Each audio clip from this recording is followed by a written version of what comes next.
En las reacciones con los derivados halogenados, la reacción más importante que hay es la reacción de sustitución, que siempre está en competencia con la eliminación en mayor o menor medida. Si una molécula de derivado halogenado desarrolla una sustitución, podría transformarse, por ejemplo, en una molécula de alcohol, o en una molécula de amina, o en una molécula de nitrilo, podría transformarse en un montón de compuestos. Mientras que la reacción de eliminación nos condicionaría la formación de una molécula de alqueno. ¿De qué depende de que las moléculas, al empezar a reaccionar, opten por desarrollar el mecanismo de sustitución y se obtengan productos como los alcoholes, o por el contrario, opten por desarrollar el mecanismo de eliminación y desarrollen moléculas como los alquenos? Pues la verdad que depende de un montón de parámetros, pero sobre todo depende de la nucleofilia y de la basicidad.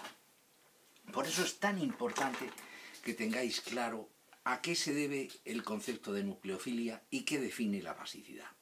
La nucleofilia es un concepto que define la capacidad de atacar a un carbono deficitario de carga. Es un concepto cinético. Por tanto, cuando vosotros a una molécula de derivado halogenado le atacáis al carbono, estáis hablando de la nucleofilia. Pero cuando en una molécula de derivado halogenado el reactivo opta por extraer un hidrógeno del carbono vecino, entonces estáis hablando de la basicidad. Si nosotros empleamos reactivos que sean puramente nucleófilos, con basicidades muy tenues, por ejemplo, si empleamos el ion yoduro.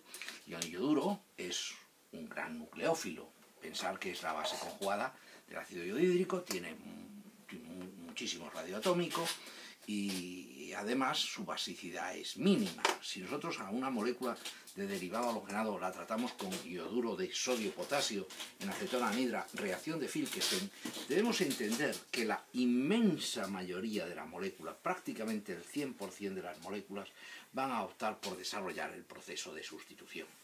Pero si sustituimos el ioduro, que es un extraordinario nucleófilo prácticamente sin basicidad, por un agrupamiento de hidroxilo, que también es un gran nucleófilo, pero con una gran basicidad, ya con el agrupamiento hidroxilo y dependiendo de la cadena carbonada y de la temperatura, en estas moléculas podremos ver que empleando potasa en etanol caliente, pues las moléculas optan por desarrollar la reacción de eliminación. Recordar que este concepto es un poquito complicado y que hay que hacer algunos ejercicios y hay que insistir para llegar a controlarlo. Si vosotros empleáis como reactivo una sustancia que sea puramente una base, como el diisopropilamiduro de litio, sin prácticamente nucleofilia, con ese tipo de reactivos las moléculas desarrollarán 100% reacciones de eliminación. Pero lo normal es que en los problemas de derivados halogenados os encontréis en un punto crítico donde tengáis que elegir si lo que se hace es la eliminación o la sustitución. Recordad que las dos reacciones se dan en competencia, que habrá moléculas que hagan la eliminación y moléculas que hagan la sustitución.